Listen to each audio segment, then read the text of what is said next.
primicias son para mi Dios, para el todo lo bueno. La primera sonrisa del día es para mi Cristo. El primer beso de la mañana para sus manos. Las migajas se las doy al mundo que vive en pecado. Para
¿Quién es el Rey de Gloria? Es todo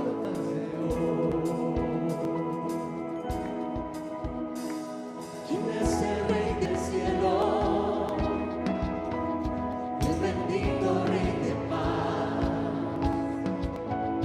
Me revela los misterios de su reino celestial. Mi espíritu anhela, en su gracia siempre está. ¿Quién es el Rey de Gloria? Hijo del hombre, Hijo de Dios. Proclamamos su grandeza. Su nombre es Cristo, Jesucristo, Dios poderoso, Rey de mis, Rey de gloria. Su nombre es Cristo, Jesucristo, Dios poderoso, Rey de mis, Rey de gloria. ¿Quién es el Rey de gloria? De poder y majestad, de sabio sin medida, Rey de reyes, Rey de paz. Señores, ¿Estamos listos? ¿Quién vive? A su nombre. Aleluya. Vamos a buscar en Isaías 61, 1 al 3. Lo van a poner también en la pantalla. Y el título del mensaje es El gozo del Señor. Fíjate cómo le pongo, el gozo del Señor. Porque hay una diferencia que vamos a ver durante la predicación, que la alegría no es lo mismo que el gozo. Son dos cosas diferentes. Alegría está a la disposición de la gente que no es cristiana cuando les pasan cosas buenas, están en una fiesta, están en algo, ¿verdad? Pues están alegres. Pero el gozo es algo que viene, que está dentro y que inclusive nos acompaña en las pruebas. La alegría no está en las pruebas, está en los momentos buenos. Pero el gozo del Señor también está en los momentos tormentosos. Es algo que los que no son cristianos no lo pueden experimentar. ¿Ok? Leemos Isaías 61, del 1 al 3. Esta es una profecía de Jesucristo. Está hablando de Jesús y Jesús repite esta profecía allí en Lucas capítulo 4. Dice así Isaías 61, del 1 al 3. El Espíritu de Jehová, el Señor, está sobre mí, porque me ungió Jehová, me ha enviado a predicar buenas nuevas a los abatidos, a vendar a los quebrantados de corazón, a publicar libertad a los cautivos y a los presos apertura de la cárcel, a proclamar el año de la buena voluntad de Jehová y el día de venganza del Dios nuestro, a consolar a todos los enlutados, a ordenar que a los afligidos de Sión se les dé gloria en lugar de ceniza, óleo de gozo. Óleo es aceite y es un símbolo del Espíritu Santo en la Biblia. Óleo de gozo en lugar de luto, manto de alegría en lugar de espíritu angustiado, y serán llamados árboles de justicia, plantío de Jehová para gloria suya. Padre, te damos gracias por esta palabra. Ayúdanos, Señor, a proclamar este mensaje de el gozo del Señor.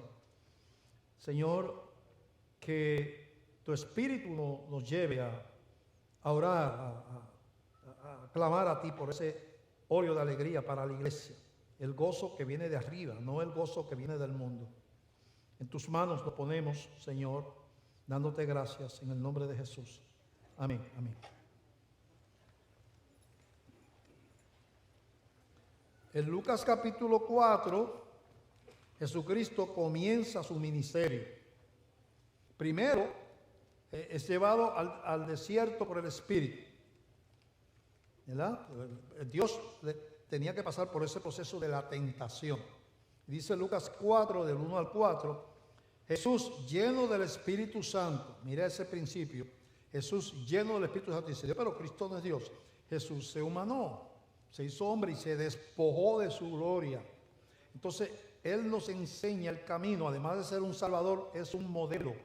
Y Él como hombre buscó, anheló y se hizo disponible a la plenitud, a la llenura del Espíritu Santo. Jesús, lleno del Espíritu Santo, volvió del Jordán y fue llevado por el Espíritu al desierto. El Espíritu Santo lo llevó al desierto por 40 días. Y era tentado por el diablo y no comió nada en aquellos días, 40 días de ayuno, pasados los cuales tuvo hambre. Entonces el diablo le dijo: si eres hijo de Dios, di a esta piedra que se convierta en pan. Jesús respondiendo le dijo: escrito está, no solo de pan vivirá el hombre, sino de toda palabra de Dios.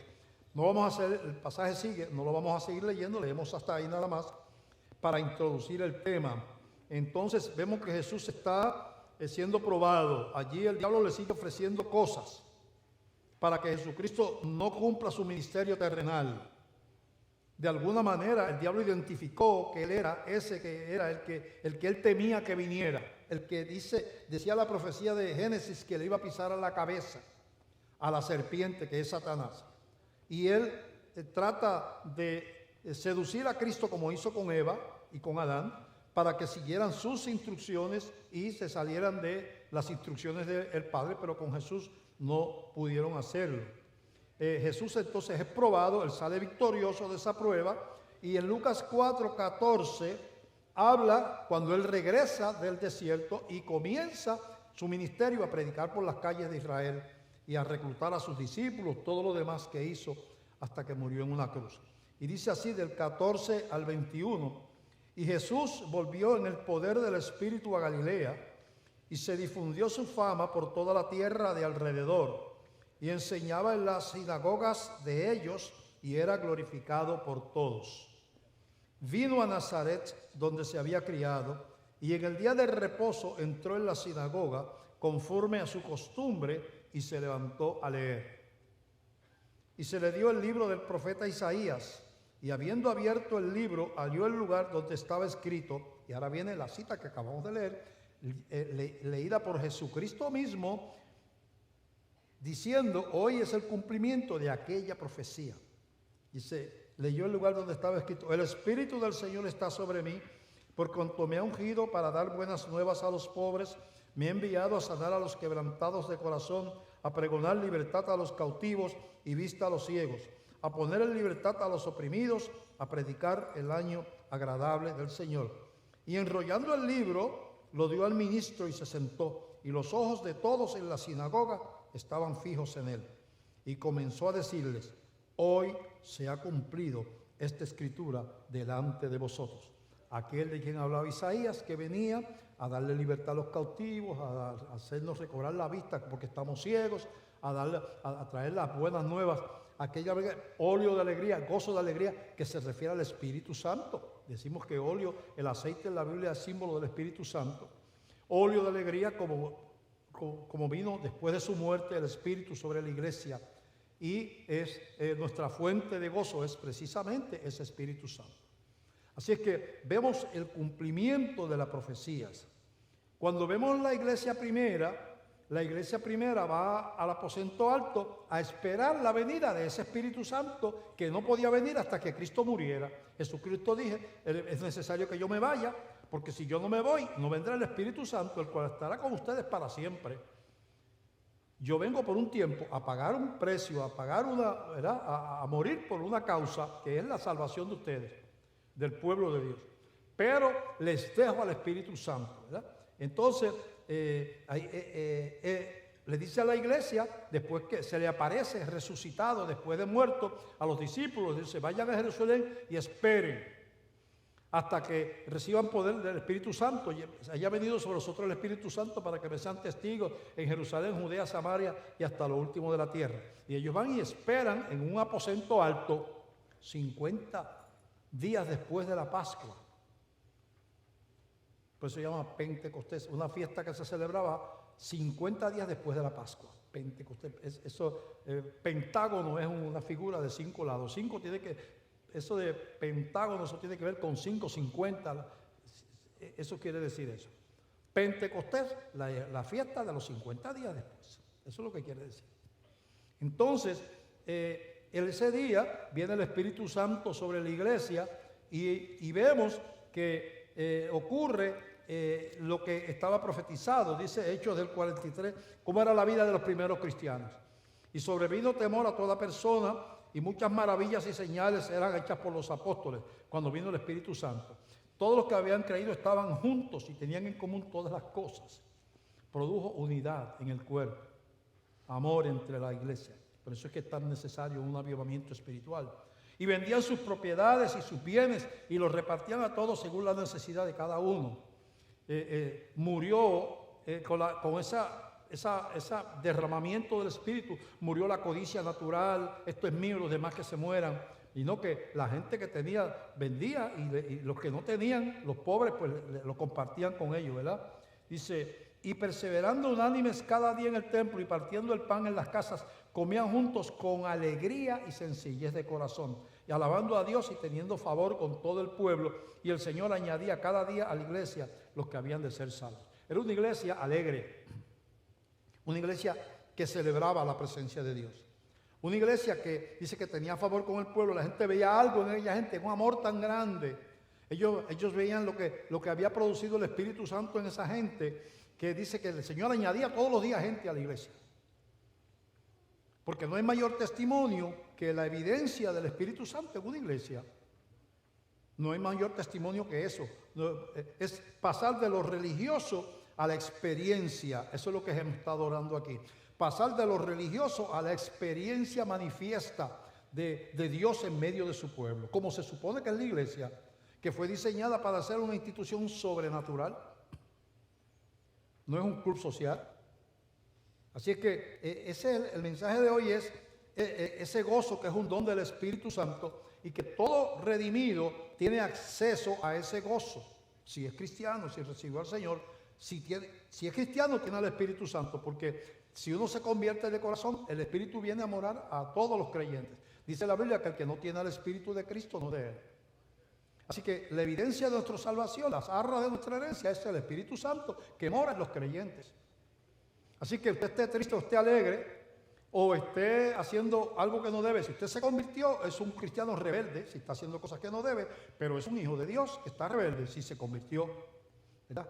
Y entonces hay contristamiento del Espíritu Santo, dice la Biblia también, donde el Espíritu se retrae y no nos da esos frutos de alegría, de gozo, de poder, nos da porque está entristecido por lo que estamos haciendo. Eso también, eso es otro tema. Pero lo que estamos diciendo es que los frutos del Espíritu, y el gozo es un fruto del Espíritu Santo, son posicionales, como es la salvación. O sea, la salvación es posicional. Yo soy salvo porque Jesucristo me dio una posición de hijo de Dios. Cuando yo le entregué mis pecados, Él me recibió y me transfirió su justicia. De tal manera que me dio vida, que es ese Espíritu Santo, y escribió mi nombre en el libro de la vida, y eso es una posición. En el camino de la vida tenemos que ser disciplinados por Dios. A veces Dios nos lleva a la muerte a hijos de Él para llevárselos, porque trata de lidiar y trabajar con ellos, y son rebeldes. Y ¿verdad? Yo conozco casos donde yo entiendo que Dios ha llevado a un cristiano que decidió retar a Dios viviendo de una manera pecaminosa y vergonzosa para la iglesia, y Dios se lo llevó. Y se lo llevó no para mandarlo para el infierno. Dice así en un lugar de la Biblia, ¿verdad? Muchos han muerto siendo castigados por Dios para no ser condenados con el mundo. Así dice. Castigados por Dios con la muerte para que no fuesen condenados con el mundo. Así que lo que estamos diciendo es que el gozo es posicional. Ahora, ¿cómo es posible que uno tenga algo que le pertenece a uno y uno no lo disfrute? Y usted dice, pastor, pero yo soy cristiano y yo no tengo ese gozo que usted dice. Esa es otra parte que es una realidad. Es una realidad.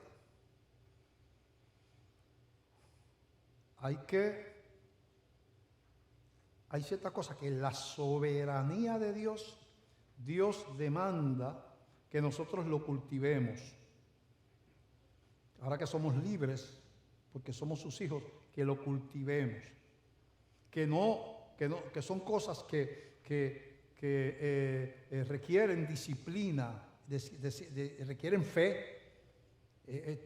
Todo lo bueno de Dios requiere fe, requiere disciplina, requiere a veces que uno lo anhele. Y Dios lo retiene, aunque está disponible, porque no estamos siguiendo los procesos espirituales necesarios para alcanzarlo, que a veces que es indudablemente la palabra de Dios, la obediencia a la palabra, la oración.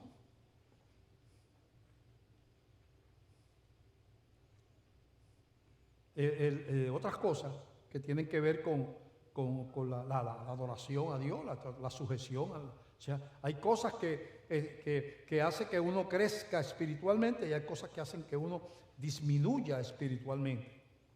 Entonces, hay personas que aunque el gozo esté en ellos, porque son cristianos, pero está oculto, no está manifiesto.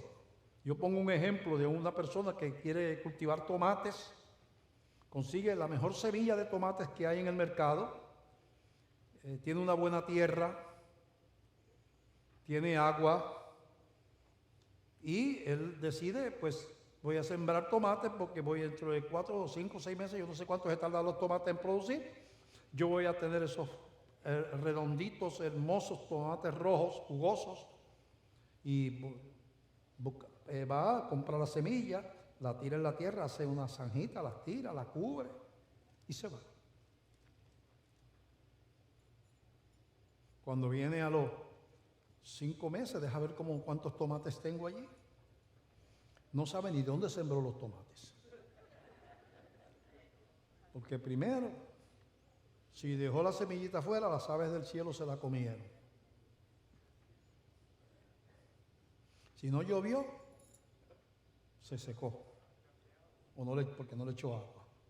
Cuando empezaron a salir las hojitas, los insectos que son, les gusta comer, si los hongos, las cosas que le dan a las plantas, le cayeron encima a la hojita, y como usted no lo trata, no le da tratamiento de insecticida, fungicida, pues vino la hierba mala que crece más ligero que la buena, y creció y ahogó la semillita y se quedó allá abajo todo. Y usted viene y dice, yo creo que fue por aquí donde yo sembré los tomates, eso. Yo lo que veo son malezas, pero me parece que fue por ahí. ¿Qué pasó? ¿Era la semilla mala? No. ¿Era la tierra mala? No. ¿Tenía el potencial de tener buenos tomates? Sí. ¿Cultivó usted el terreno? No.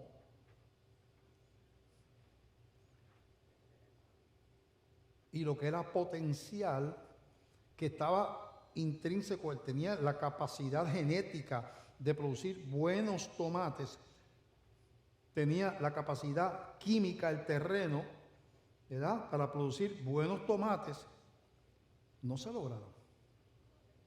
De que el Señor nos da de su Espíritu Santo. Pero ¿significa eso que los cristianos tenemos gozo? Uno de los frutos es la paz. ¿Significa eso que los cristianos tenemos paz? Otro de los frutos es amor. ¿Significa eso que todos los cristianos amamos bien? No. No. Así que si hay una promesa y esa promesa no se cumple, hay un problema. O Dios no tiene poder para cumplirla, lo cual hay que descartar eso. O sencillamente los que recibieron la promesa no la entienden, no la desean, no les importa, no cultivan el terreno y la semilla se muere. Pero el gozo es, como todos los frutos del Espíritu Santo, el que tiene al Espíritu tiene los frutos en él, pero no son manifiestos, porque hay algo que los retiene, que tiene que morir. La Biblia habla, entre otras cosas, de los frutos de la carne. Por ejemplo, en Gálatas capítulo 5, del verso 19 en adelante, dice así, Gálatas 5, 19, y manifiestas son las obras de la carne. Eso es lo que es natural en nosotros, que es común a la raza humana. La carne, que manifiestas son las obras de la carne, que son adulterio, fornicación, inmundicia, lascivia, idolatría, hechicerías, enemistades, pleitos, celos, iras, contiendas y disensiones. Mira cuántos frutos de la carne tienen que ver con peleas y odios y rencores. ¿Cuántos? Los demás es uno, pero que tiene que ver con peleas y rencores y resentimientos. Te lo voy a nombrar. Mira que son enemistades, 1, pleitos, 2, celos, 3, iras, 4, contiendas, 5, disensiones, 6. Así que una de las cosas que la carne que retiene más la bendición de Dios son las iras y los resentimientos y la falta de perdón que nosotros tenemos hacia otras personas. Porque nos hicieron aquello, nos abandonaron, nos maltrataron, nos dejaron, nos humillaron, lo que fuera. Nos violaron, nos hicieron lo que fuera. Y no hemos perdonado. Y por lo tanto, eso como el perdón, el pleito, el celo, la ira, la contienda, todo eso es de la carne, dice ahí. Pues entonces, obviamente, el fruto del Espíritu está ahogado por ese montón de maleza y de mala hierba que tenemos delante de nosotros, ¿verdad? Dice, y seguimos, enemistades, pleitos, celos, iras, contiendas, disensiones, herejías, envidias, homicidios, borracheras, orgías y cosas semejantes a estas, acerca de las cuales os amonesto que lo que yo he dicho antes, y sigue el versículo hablando. Son los frutos de la carne. Después viene más, el fruto del Espíritu eso es la continuación de ese verso, ¿verdad? Más el verso 22, más el fruto del Espíritu es amor, gozo, paz, paciencia, benignidad. Eso es lo que el Espíritu Santo quiere hacer en ti y en mí. Bondad, fe, mansedumbre, templanza, que es el control de los apetitos. Contra tales cosas no hay ley. Entonces, hay una lucha. Y entonces esa lucha, cuando se inclina a la complacer los frutos de la carne, el gozo se reprime porque estamos contristando al Espíritu Santo y el Espíritu Santo es el que te da el gozo. O sea, si tú entristeces al Espíritu Santo porque tú eres un fornicador, tú tienes sexo por ahí con la gente sin estar casado con ellos, pues tú no vas a tener gozo, ni vas a tener pan, ni vas a tener nada y posiblemente estás cosechando una disciplina. Porque ¿cómo Dios va a decir? Yo pongo una ley, regla y te doy a ti el derecho a que te rías en mi cara, hagas lo que te dé la gana y que hagas todo lo que tú quieras porque yo no tengo ninguna autoridad sobre ti. Tú solamente vas a la iglesia el domingo. Y a Dios no le interesa eso. Ese tipo de relación a Dios no le interesa. A Dios le interesa una relación que aunque yo esté en esa condición, yo detesto esa condición porque los cristianos somos pecadores. Yo detesto esa condición y yo oro al Señor y hago todo lo necesario para provocar la renuncia, mi derecho a hacer lo que me da la gana. Entonces aparece el gozo por Dios. Así que una de las cosas que estorba el gozo es la desobediencia. Y no hay gozo. Y nos preguntamos por qué. Y no tenemos que preguntarnos, ya está contestado por la palabra de Dios. Entonces, una de las cosas que el Señor habla, que es bien importante en la vida cristiana, es la vida de adoración y de alabanza. Es parte del cuarteto de cosas que son fundamentos, que es la palabra, la oración, la adoración y la alabanza. Y la obediencia a la palabra, alabanza y el amor, que es el fundamento de todas las cosas. Empezando por el amor a Dios y después el amor hacia los demás. Entonces, cuando nosotros que anhelamos eso, pues cuando tenemos una relación viva y entendemos lo que Dios hizo, entendemos cuánto Dios nos amó, que envió a su propio Hijo a morir por nuestros pecados, íbamos de cabeza para estar los próximos 1.000 millones de años ardiendo en el infierno, si fuéramos juzgados por nuestras obras, toda la raza humana, porque no hay nadie que no sea pecador, y Dios interfiere en eso, que es lo normal, lo natural y lo que nos merecemos, y Dios por su gracia envía a su Hijo a sustituirnos y pagar él el precio que nos tocaba pagar a nosotros. Y cuando nosotros creemos en ese Cristo que murió y resucitó y venció a la muerte, al pecado y al diablo, creemos en Él, le entregamos nuestra vida y nuestros pecados de corazón, Él nos transfiere su justicia. Ya no somos vistos como pecadores irredentos, porque ahora tenemos la vida nueva en Cristo. El Espíritu Santo mora aquí y nos acompaña el resto de nuestra vida hasta la eternidad. Los cristianos se portan mejor, otros se portan peor, pero si son convertidos por la sangre de Cristo, por la fe, son hijos de Dios. Pero eso no quiere decir que la desobediencia no tenga consecuencias. Y una de las consecuencias, además de la disciplina, que puede incluir hasta la muerte, además de la disciplina, una de las consecuencias es la falta de gozo y la falta de paz. Una de las consecuencias. Así que el alabar a Dios ha sido, como decía Mari en el devocional, ha sido parte de la historia de la iglesia desde los tiempos antiguos. Usted lee en el Antiguo Testamento la adoración de Moisés, la adoración de María, la hermana de Moisés, la adoración, ¿verdad? Todo lo que hacía aquella gente para magnificar el nombre de Dios. Y el último salmo, el Salmo 150, es un ejemplo. El Salmo 150 es un ejemplo de lo que la Biblia habla de la alabanza. Y lo hace en nombre imperativo de orden. Alabad es te ordeno, te digo que alabes, o sea, te exhorto a que alabes. Alabad a Dios en su santuario, porque el gozo se manifiesta en alabanza, entre otras cosas. Es interior, pero también sale hacia afuera. Alabad a Dios en su santuario, alabadle la magnificencia de su firmamento, la creación, alabadle por sus proezas, la salvación, la redención, lo que hizo por mí cuando me salvó. Alabadle conforme la muchedumbre de su grandeza, sus atributos. Él es bueno, Él es santo, Él es poderoso, Él es perfecto, Él es bueno, cosas que son típicos de sus atributos. Alabadle, ahora viene a son de bocina. Alabarle con salterio y arpa, alabarle con pandero y danza, alabarle con cuerdas y flautas, alabarle con címbalos resonantes, eso implica tambores de esos ruidosos, alabarle con címbalos de júbilo, todo lo que respire, alabarle a Jehová, aleluya. Si usted mira bien, eso es para que, es lo que están describiendo ahí es para que los vecinos llamen a calidad ambiental y metan preso a uno. Porque está hablando de una expresión ruidosa del gozo. Ahora, eso no entra en la teología de muchas personas.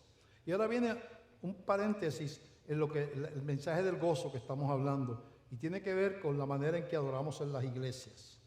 Los humanos tenemos la tendencia a irnos a los extremos. Y a veces la verdad no está ni en este extremo, ni está en el otro extremo tampoco. Está en una conciliación de ambas cosas. Por ejemplo, está la iglesia solemne. Hay un tipo de iglesia solemne que Dios está en la solemnidad de los himnos, del silencio, de la lectura de la palabra. Y casi siempre empiezan los cultos diciendo: Jehová está en su santo templo. Calle delante de él toda la tierra. Y en ese tipo de ambiente donde se cree que la celebración ruidosa es escándalo y que a Dios no le gusta, habría que arrancar esas páginas de la Biblia y arrancarle donde David estaba danzando y bailando y la esposa Mical se escandalizó, y dice la Biblia que nunca más se acostó con ella. Porque él estaba danzando, porque habían recobrado el arca y venía bailando él, David, con el pueblo, y la mujer, que era parece que aristócrata, dijo: qué vergüenza que tú bailando con el pueblo, se te veían hasta las pantorrillas cuando dabas vueltas, porque él usaban faldetas, ¿verdad? Y él ahí dice: yo adoro a mi Dios, aunque nunca más esté contigo, yo voy a adorar a Dios con mi pueblo. No importa lo que tú opines. En otras palabras, él no lo dijo así. Pero en la iglesia solemne, la expresión gozosa de pandero, de eso que habla ahí, de alabanza, aleluya, eso es, olvídate, eso es pecaminoso. Eso es escándalo. Este es el otro extremo. El otro extremo utiliza otro eslogan. Uno dice, Jehová está en su santo templo, calle delante de él toda la tierra. Otro dice, el Señor él habita en medio de la alabanza. Quiere decir que si tú no estás alabando, Dios no está. Entonces, ese tipo de expresión nos quita. Ahorita tuvimos un silencio aquí glorioso. Esta iglesia de momento, sin ponernos de acuerdo, en medio de la devocional, todo el mundo se calla. Y tenemos minutos de silencio. Glorioso. Mira, yo creo en la alabanza, la adoración, pero no me quites los silencios, que son momentos gloriosos delante de Dios. La solemnidad también es importante. Ok, pero le digo a los solemnes, los solemnes dicen, no hagas ruido, no toques nada de esto, porque eso es ruido, eso es escándalo. Los otros que dicen, Jehová habita en medio de la alabanza, no soportan el silencio. Si hay un silencio como el que hubo aquí ahorita, ellos se empiezan a sentir incómodos. Dios no está aquí porque no hay alabanza. Y Dios habita en medio de la alabanza. Y como Dios habita en medio de la alabanza, y en este momento estamos calladitos, quiere decir que Dios no está aquí. Déjame yo traer a Dios para acá. Alaba, alaba, alaba, alaba. Gloria a Dios, alaba. Y entonces interrumpe el silencio, que es hermoso, porque tiene un concepto teológico equivocado de que tú tienes que estar hablando y gritando todo el tiempo, si no, Dios no está. Y Dios no es así. A Elías, Dios se le manifestó en el silbo apacible de una brisa. Hubo truenos, hubo relámpagos y Dios no estaba ahí. Dice, y Dios no estaba, ni en el trueno ni en el relámpago. De momento vino una brisita y Dios estaba en la brisa. Pero en el monte allá de Sión, allá el monte de Sinaí, donde se le dieron las tablas a Moisés, era truenos y rayos y relámpagos, y Dios estaba ahí. O sea, Dios cuando le da gana está en el silencio, porque Él es el Dios del silencio, y cuando quiere está en la alabanza ruidosa, porque es el Dios de la alabanza ruidosa también.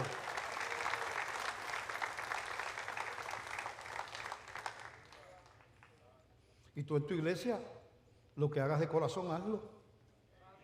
Y al que no le guste lo que tú haces, si tú quieres guardar silencio, guárdalo. Yo no me voy a meter en tu vida, de tu congregación. Aquí nos vamos a los dos lados. Antes podemos tocar música hebrea. Yo extraño eso, le confieso que yo lo extraño. Y entonces poníamos a tocar música hebrea y nos íbamos por los pasillos en fila. Nos gozábamos un montón con eso. Y que para uno de los primeros cultos, qué iglesia escandalosa esa iglesia era, pues, hay una solución a eso. No vengas a la iglesia bautista de Glenview.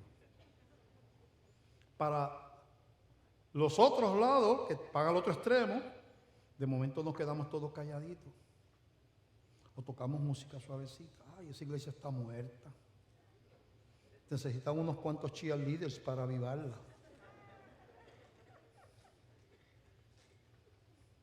Entonces, vamos a escoger el balance de la verdad.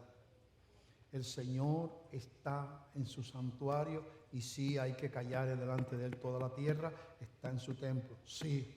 Pero Señor, alabarle con bocina, alabarle con salterio, ¿verdad? Alabarlo con címbalos de júbilo, porque Él se merece la adoración y la alabanza. Así es que lo importante es hacerlo espiritualmente y no como un show para que la gente te vea.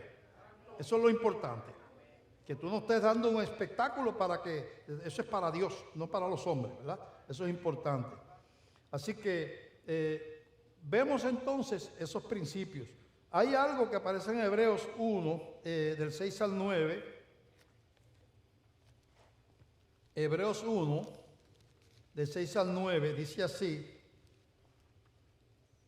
Cuando viene Jesucristo al mundo, mira la palabra que dice ahí, del 6, Hebreos 1, del 6 al 9. Y otra vez, cuando introduce al primogénito en el mundo que introduce es a Jesús, dice, adórenle todos los ángeles de Dios. Así que los ángeles adoran también. Ciertamente de los ángeles dice, el que hace a sus ángeles espíritus y a sus ministros llama de fuego. Mas del Hijo dice, tu trono, oh Dios, por el siglo del siglo, cetro de equidad es el cetro de tu reino. Está hablando, los ángeles no son reyes, no reinan, el que reina es Cristo. Ellos son súbditos que adoran, pero igual que nosotros, pero solamente hay uno que tiene el cetro es el señal de autoridad y ese se llama Jesús.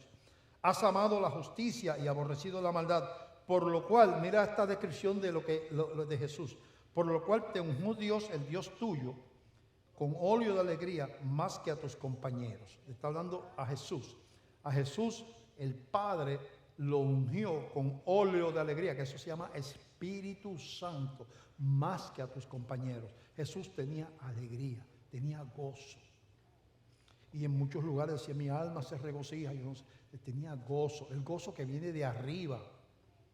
Óleo de alegría, más que a tus compañeros. Ese estereotipo que nos viene de los filósofos romanos y después de la Edad Media, la Edad Oscura en la parte espiritual, de filosofías que proclamaban que el sufrimiento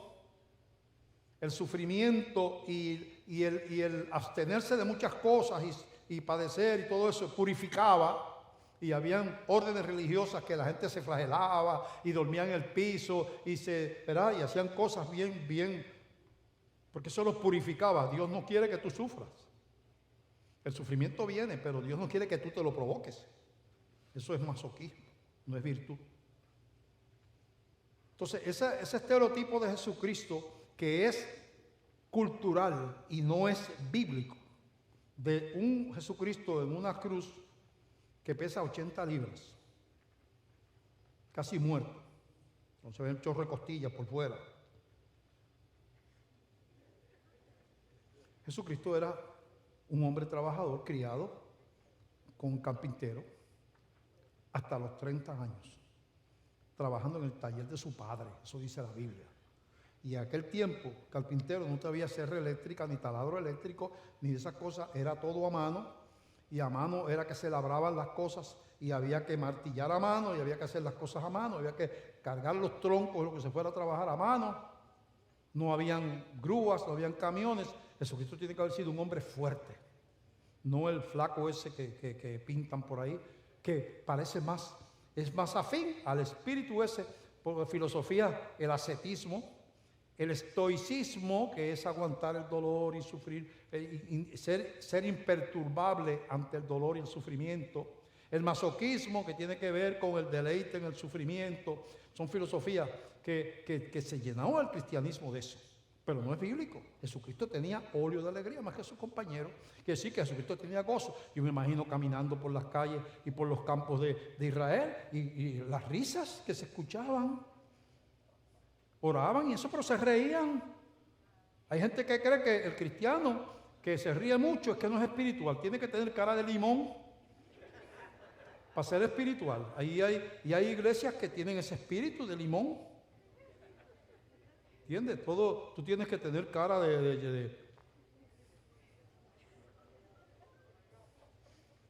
Y eso de que caminan los religiosos de este tiempo, el Dalai Lama, el Papa, y la gente camina, y allá la gente, tú lo ves caminando así. ¿Tú te imaginas a Jesucristo por las calles de Israel?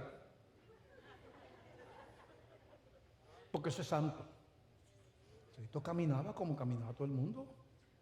Y se sentaba a hablar con la gente del pueblo, y hablaba con el que estaba en la plaza, y hablaba con la mujer aquella que estaba perdida, y oraba por las multitudes, y cogía a los niños y los abrazaba.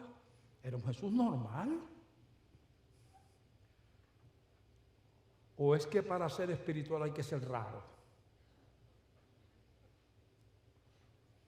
Entonces, vemos que Jesús fue ungido con óleo de alegría más que sus compañeros. El gozo acompañó a Jesús en medio de las pruebas. Así se supone que sea con usted y conmigo. El gozo es un fruto del Espíritu Santo. ¿Tenemos el Espíritu Santo si somos cristianos? Sí. Esa es la doctrina bíblica.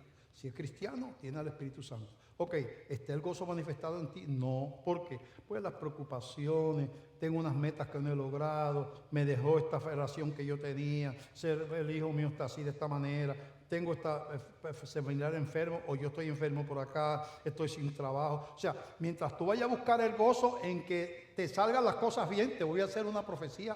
no espiritual, sino lógica.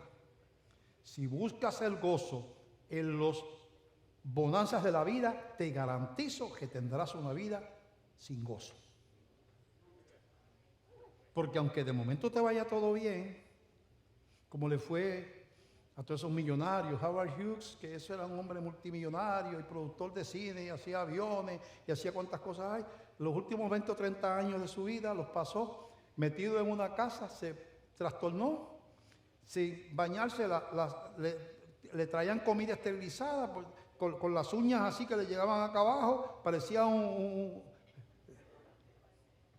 porque sus millones no le dieron la paz, como no se lo dieron a Elvis Presley, que se suicidó con los vicios, Marilyn Monroe, que se suicidó, Whitney Houston, que se suicidó, Robin Williams, que se suicidó, y un montón de gente más que tú dices, si eran millonarios, ricos y famosos, ¿qué pasó? Si yo, cualquiera de esas tres cosas, deme una de las tres, no me dé las tres, pero yo tenía las tres, millonarios, ricos, famosos, y algunos de ellos eran lindos también. Hay quien tranza por esa. ¿Verdad? No me dé eso, pero hazme como Marilyn Monroe, dice por lo menos una muchacha por ahí. O hazme como Elvis Presley. Dicen las mujeres que era guapo, yo no tengo ojos para los varones, pero dicen las mujeres que era guapo. Entonces, ese gozo está ahí. Pero es el gozo en el Señor, es el gozo. Mira lo que pasa mira lo que pasa ya en Lucas capítulo 2. En Lucas capítulo 2, y leemos ahí, Lucas capítulo 2, cuando viene el nacimiento de Jesucristo, del verso 8 en adelante. Dice, si lees el 7, habla del nacimiento de Jesús, el 7, 2:7. Y dio a luz María a su hijo primogénito y lo envolvió en pañales y lo acostó en un pesebre porque no había lugar para ellos en el mesón. Y dice, había pastores en la misma región, el 8, que velaban y guardaban las vigilias de la noche sobre su rebaño. Las vigilias de la noche son 4. De 6 a 9, la primera vigilia 6 a 9 de la noche. La segunda vigilia de 9 a 12. La tercera vigilia de 12 a 3 de la mañana. Y la cuarta vigilia de 3 a 6 de la mañana, que empieza el día con la primera hora, que es las 6. La tercera hora es a las 9, la hora sexta es a las 12, la hora novena es a las 3 de la tarde, que fue cuando murió Jesús, y la hora duodécima, que es la 12, es a las 6 de la tarde. Está dividido en 2 partes de 12 horas cada hora. Y los pastores estos guardaban las vigilias de la noche. Quiere decir que esos rebaños no se podían quedar solos porque se los robaban, porque los animales venían y había gente que el trabajo que tenían era irse a vivir con las ovejas al campo y a dormir al aire libre. Como tú entenderás, era de la parte más baja de la sociedad, porque los que estaban viendo iban al campo allí a agua, sol y sereno, como decimos por ahí, a estar cuidando ovejas. Pero dice aquí, había pastores en la misma región que velaban y guardaban las vigilias de la noche sobre sus rebaños, y aquí se les presentó un ángel del Señor, y la gloria del Señor los rodeó de resplandor, y tuvieron gran temor. Vieron una tremenda visión, un ángel glorioso, ¿verdad? Y un resplandor, y tuvieron miedo. Pero el ángel les dijo, no temáis, porque aquí os doy nuevas de gran gozo, que será para todo el pueblo, que os ha nacido hoy en la ciudad de David un Salvador, que es Cristo el Señor, es Cristo el Señor.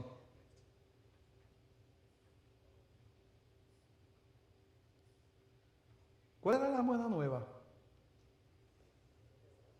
Era nueva de gran gozo, gran gozo. ¿Cuál era la buena nueva? No van a tener que cuidar más ovejas por la noche, no, seguían cuidando ovejas.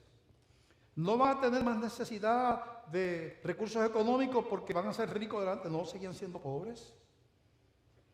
Ahora van a estar en la parte de arriba de la sociedad y todo el mundo lo va a ver como gente importante. No, siguen siendo pastores que lo único que hacían era cuidar ovejas. Si ellos hubieran pensado que el gran gozo estaba en las cosas de la tierra, hubieran peleado con Dios y dicho, Señor, pero yo vi un ángel y tuve el privilegio de ver al Hijo de Dios nacido, pero tú me dejaste igual.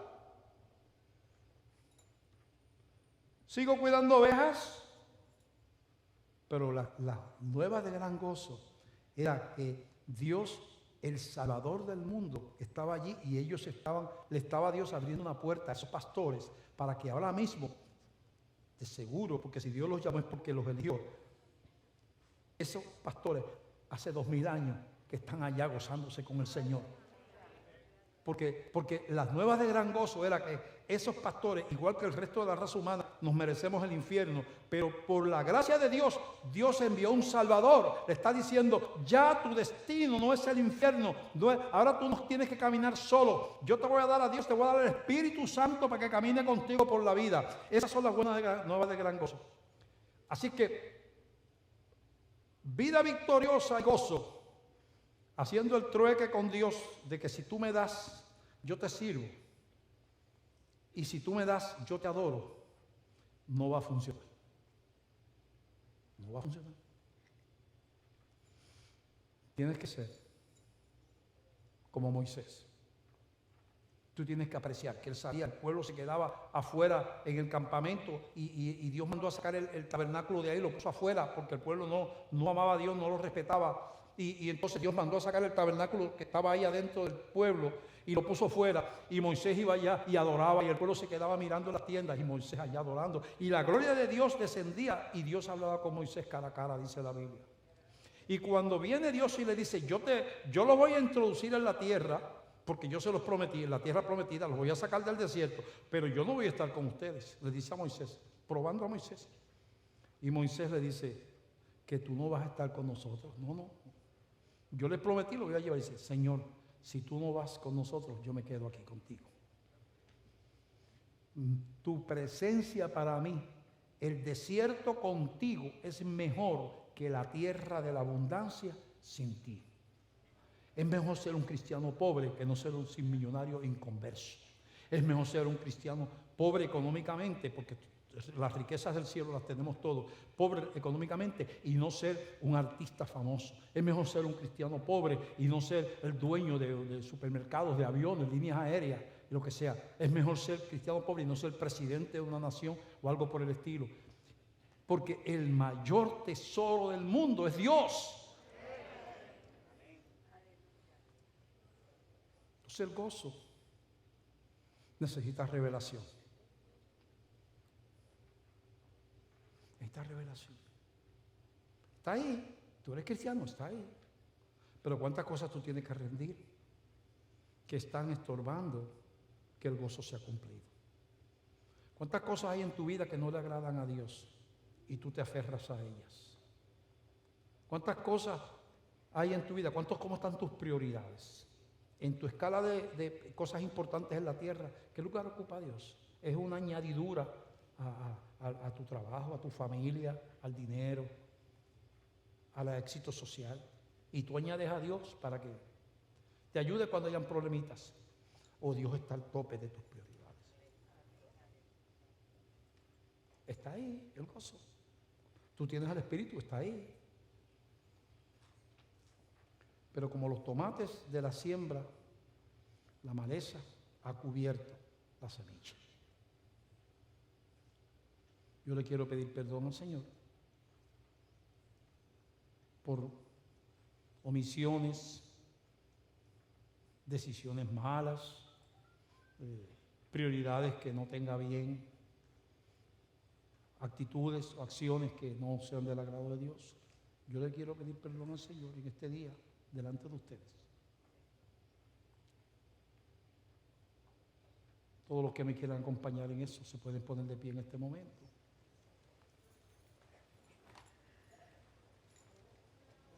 Y decirle, Señor, aumentanos la fe. Señor, Jesús fue ungido con óleo de alegría de parte del Espíritu. Nosotros estamos orando hace tiempo por una visitación de tu Espíritu Santo. Un derramamiento espiritual. Queremos ese óleo de alegría, Señor, aquí en esta iglesia, Señor. Que venga de arriba, no vamos a provocar nada, no vamos a explotar emociones para aparentar que están pasando cosas, porque eso también se puede hacer. Podemos poder a saltar y a brincar aquí y como hay gente emocional, al rato hay 4 o 5 brincando por ahí y decimos allá el Espíritu se derramó en la Iglesia Bautista de Glenview y fue toda una manipulación del pastor Pereira. No voy a hacer eso. Voy a esperar en ti pidiéndote perdón, Señor. Aquí está esta iglesia. Tú conoces nuestras debilidades y cuánto nos amas. Hemos visto esas fotos. Cuánto tú nos has amado a través del tiempo. Pero tenemos cosas que cambiar y queremos pedirte ayuda, Señor. Mira, Señor, nuestros corazones que necesitan un toque sobrenatural porque son inclinados a lo fácil, a seguir la corriente del mundo. Te pedimos tu intervención, Señor, en el corazón de nosotros. Gracias, Dios, que tú eres bueno. Para siempre es tu misericordia. Gloria a Dios. Antes de irnos, quiero hablar con la gente que nos ve por televisión. Hay cosas que usted no va a poder conseguir. No importa quién sea usted, porque solamente las da el dador de arriba. Y una de ellas es la salvación del alma. No hay religión que lo pueda salvar, no hay buenas obras que lo puedan salvar. Solamente Cristo salva. Así que usted puede llamar a los teléfonos que aparecen en pantalla. Si es que usted siente que Dios lo está llamando y quiere entregar su vida a Cristo y entregar sus pecados a Jesús, para que usted también reciba la bendición del Espíritu Santo.